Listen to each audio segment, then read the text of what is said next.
Hi, Goran Pulic from New York City. I have a two-part question. First part, very short.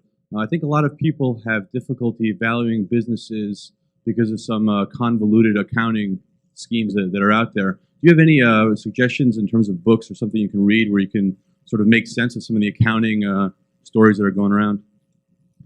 Well, that's a good question. And Abe Brilloff used to write for Barron's quite frequently on various accounting machinations, and Barron's has continued that somewhat. But you're right that there are people out there who will try to paint pictures with accounting that are something far from economic reality, and sometimes the rules of accounting themselves lead to that.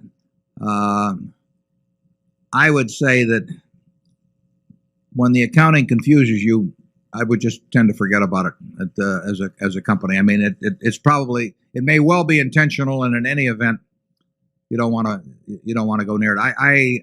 We have never had any great investment results from companies whose accounting we regarded as suspect. I can't think of one. Can you, Charlie? No. It's a very bad sign. I made a short sale once that worked out well in a case like that. It really, accounting can be accounting can offer you a lot of insight into the character of management. And I would say there's a lot, you run into a fair amount of bad accounting. I used to call it creative accounting, but and you probably run into a lot more if it was allowed. But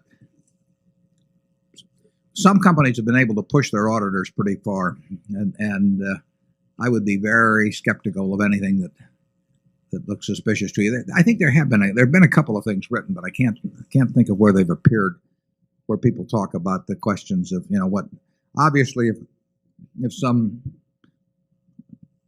prepaid expense, deferred asset accounts start building up